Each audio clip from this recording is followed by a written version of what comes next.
আমার চাকরির কি ব্যবস্থা করলেন? ভাই আমার চাকরিটা লাগবো ভাই, আমার চাকরিটা না হইলে আমার গার্লফ্রেন্ডরে ওর আব্বা অন্য জায়গায় বিয়ে দিয়ে দেবো। আপনি চাকরিটার একটু ব্যবস্থা করেন। না ভাই, আপনি তো ইন্টারভিউ ভালো দিছেন, কিন্তু সমস্যা হচ্ছে কি, স্যার এখন পর্যন্ত কিছু বলে নাই। স্যারের অন্য কোনো ক্যান্ডিডেট আছে কিনা সেটাও বুঝতে পারতেছি না।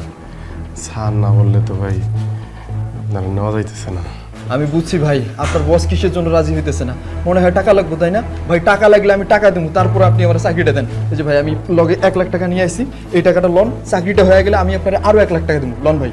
না না, কি কোন ভাই, টাকা টুকা লাগবো না।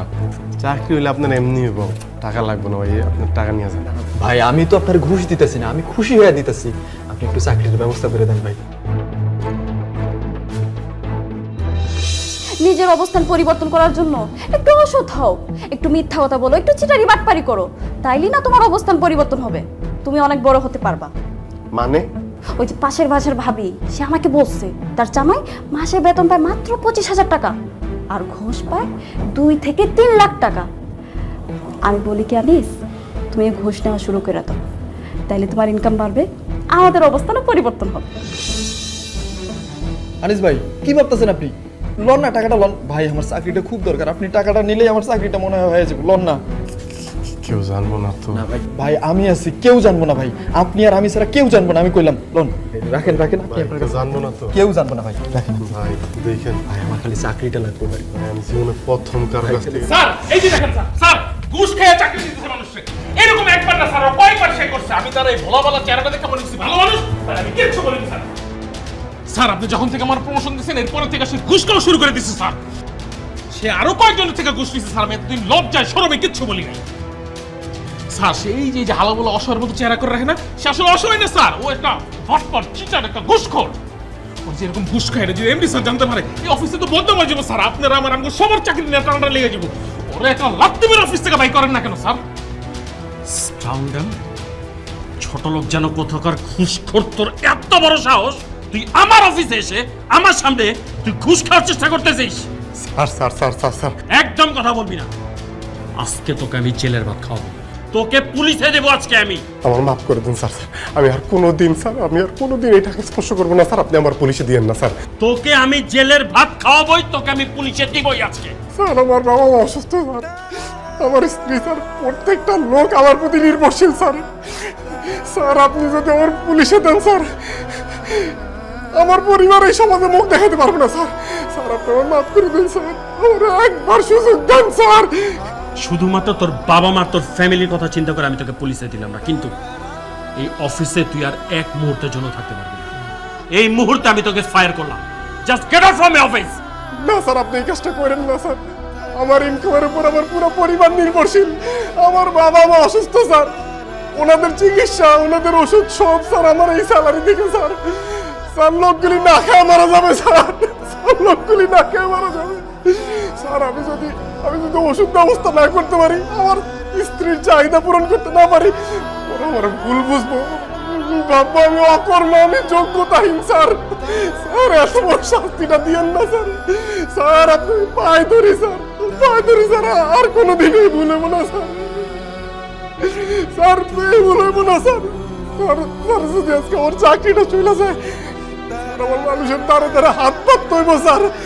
স্যার আমার ভিক্ষা করতে হবে আমার বাবা মার চিকিৎসার জন্য স্যার। স্যার স্যার আপনি শুধু আপনাকে একটু আমার জায়গায় চিন্তা করেন স্যার, আপনার পায়ে ধরি স্যার। তোর জায়গায় আমি কখনোই আসবো না। আর তোর মতো স্কাউন্ডেলের, তোর মতো ঘুষ করে ভিক্ষা করে খাওয়া উচিত। Just get out from my office, get out. Anwar সাহেব দাঁড়িয়ে আছেন কেন? ওনাকে ঘাট ধাক্কা দিয়ে বের করুন। বেরোন। স্যার আমার বাবা অসুস্থ স্যার, আপনি বের হন, অফিস থেকে বের হন। স্যার স্যার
কত বালা বালা সম্মত হয়েছে জল দেখা আমার মতের বিরুদ্ধে গিয়া এই পোলার তুই বিয়া করছিস কইছস হ্যাঁ নাকি সবচেয়ে বেশি যোগ্য পুরুষ এখন কেমন যোগ্য পুরুষ প্রমাণ পাইছস আব্বা আমার ভুল হয়ে গেছে ভাবছিলাম ভালো স্টুডেন্ট ভালো চাকরি করবে তোমার মেয়েকে সুখে রাখবে শান্তিতে রাখবে কিন্তু এখন তো দেখি তার চাকরিই নাই আমিও সংসার করতে পারবো না তুমি আমাকে তোমার সাথে বাসায় নিয়ে চলো তো কয়েকদিনের মধ্যে আমি তাকে ডিভোর্স লেটার পাঠাই অনেক কিছু তো শুনলা আর কিছু শুনতে চাও?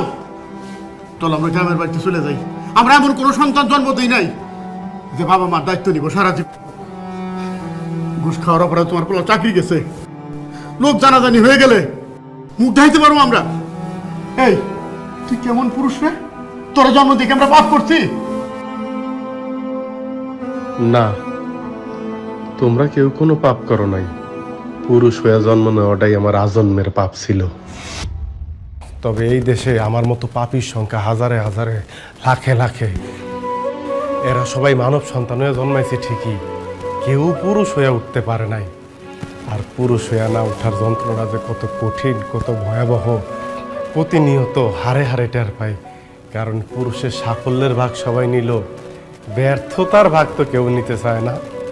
কারণ সবাই মনে করে পুরুষ জন্মগ্রহণ করছে পরিবারের অন্যান্য সদস্যদের চাহিদা মেটানোর জন্য। অনেকে ভুলেই যায় পুরুষ নামক মানুষটার মধ্যেও একটা মন আছে, একটা হৃদয় আছে, হৃৎপিণ্ড নামক একটা বস্তু আছে। প্রিয়জনের কথার আঘাতে সেই হৃৎপিণ্ডটা না কাইপা ওঠে। ভুলা যাইবই না কেন কও? কারণ পুরুষ তো কখনো কারো প্রিয়জন হয়ে উঠতে পারে না। সব সময় পুরুষ প্রয়োজনই কাজে লাগে।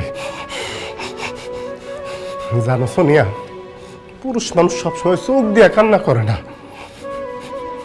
মুখ দিয়েও আর্তনাদ করে না। পুরুষের মন কান্দে, হৃদয় আর্তনাদ করে। পুরুষ আবার সেই আর্তনাদ বুকের মধ্যেই চাপ দিয়ে ধরে রাখে, যাতে প্রিয়জনরা না শুনতে পারে। যদি কষ্ট পায়, সদ্যভূমিষ্ঠ একটা বাচ্চা যেমন স্বভাব যত কারণে কান্না করে ওঠে, একটা পুরুষ মানুষও সামর্থ্য না থাকার পরও শুধুমাত্র প্রিয়জনের মুখে হাসি ফুটাইব দেখা স্বভাব যত কারণে বইলা ফেলায় যে আরে এত চিন্তা করো কেন, আমি আছি না, একটা ব্যবস্থা হয়ে যাইব। কিন্তু এই ব্যবস্থা করতে যায় ওই পুরুষ মানুষটা যে কত ধরনের অবস্থার মধ্যে দিয়ে যাইতে হয় সেইটা কেবলমাত্র ওই পুরুষ মানুষটাই জানে। আমাগো সমাজে তো একটা কন্যা সন্তানের জায়গায় যদি একটা ছেলে সন্তান জন্মগ্রহণ করে তাহলে পরিবারের মানুষ অনেক খুশি হয়, কারণ তারা জানে এই ছেলে সন্তান একদিন পুরুষ হয়ে উঠবো, তাকে সব চাহিদা পূরণ করব। ছেলে সন্তানটা জন্মগ্রহণ করলে ওই দিন থেকেই শুরু হয় চাওয়া পাওয়ার হিসাব। এই যে আমি আজকে চাকরিটা হারাইলাম, ঘুষ খাইলাম, বিশ্বাস করেন এই অন্যায়ের কথা আমি আমার জন্য হাঁটি নাই। এমন না যে আমি একটা নতুন শার্ট কিনবো, একটা নতুন প্যান্ট কিনবো, এক বেলা পেট বইরা ভালো মন্দ খামো, এই কারণে আমি ঘুষ নিতে চাই নাই। আমি ঘুষ নিছিলাম যদি তোমাকে মুখে একটু হাসি ফুটাইতে পারি, যদি তোমার চাহিদা পূরণ করতে পারি সোনিয়া, অন্তত দিন শেষে অমানবিক পরিশ্রম করার পর বাড়িতে আইসা তোমাকে হাসি মুখটা তো দেখতে পারবো। তোমরা তো আমার লাগে আর খারাপ ব্যবহার করবা না। আমি না পারি নাই, আমি ব্যর্থ হয়েছি। অনেক পুরুষ এরকম পারে না, না পাইরা তারা মৃত্যুর আলিঙ্গন করে, পরম শান্তিতে ঘুমায়, কেউ কেউ উন্মাদ হয়ে যায়। যাই হোক, একটা ব্যর্থ পুরুষের কথা আর কত শুনবা? আব্বা, তোমাকে পাই ধরি আব্বা। সোনিয়া, তোমার কাছে আমার শেষ রিকোয়েস্ট, তোমরা এই বাড়ি ছেড়ে যাইও না। তোমরা কেন যাইবা? ব্যর্থ তো আমি, এই বাড়ি ছেড়ে আমি চলে যাইতেছি মৃত্যুর মিছিলে, অথবা পৃথিবীর উন্মাদ পাগলদের নামের তালিকায় কোন একদিন হয়তো আমার নামও যোগ হইব। হোক, তোমরা তো ভালো থাকবা। তোমরা ভালো থাকলো আমি পাগল উন্মাদ হয়ে ভালো থাকবো। আমারও তোমরা মাফ করে দিও। আল্লাহর দোহাই লাগে, তুমি আর কোনো শব্দ বইলো না। আমার ভুল হয়ে গেছে, তুমি আমার মাফ করে দেওয়া নিস। তুমি সারা এই দুনিয়াতে আমার বসবাস অযোগ্য। আমার এই ছোট্ট রাজত্বের রাজা হয়ে থাকো, আমি তোমার রানী হয়ে থাকতেছি। আমি আজকে বুঝতে পারছি যে পরিবারের পুরুষের মুখে হাসি নাই, সে পরিবারের অন্য সদস্যও হাসতে পারে না। আমরা ভুলে গেছিলাম তুই একবার পুরুষ, রক্ত মাংস করে একজন মানুষ। বাবা, আমি মা হইয়াও তোর বুঝতে পারি না বাবা, তুই আমার মাফ করে দিস, মাফ করে দিস বাবা। আব্বা, আব্বা খবরদার এই কথাটা কইও না আব্বা। একটা পরিবারে যখন সব সদস্যরা ভালো থাকে, হাসি খুশি থাকে, শান্তিতে থাকে, যখন ওই পরিবারের প্রত্যেকটা মানুষ হাসতে থাকে, শুধু কান্না করে ওই পরিবারের পুরুষ সদস্যটা ওর চোখ দিয়া অশ্রু বাইরায় আব্বা, তবে সেই অশ্রু কষ্টের অশ্রু না, ওইটা আনন্দের অশ্রু আব্বা, আনন্দের অশ্রু। ওই অশ্রু আল্লাহর কাছে শুকরিয়া আদায় করার অশ্রু আব্বা। তোমরা যদি হাসি থাকো, খুশি থাকো, আমার চেয়ে সুখী পৃথিবীতে কেউ থাকবো না আব্বা, কেউ থাকবো না। আব্বা, আব্বা কান্দেন না আব্বা, তোমরা কেউ কান্দো না, আমি তাহলে চলে যাবো। প্রোটন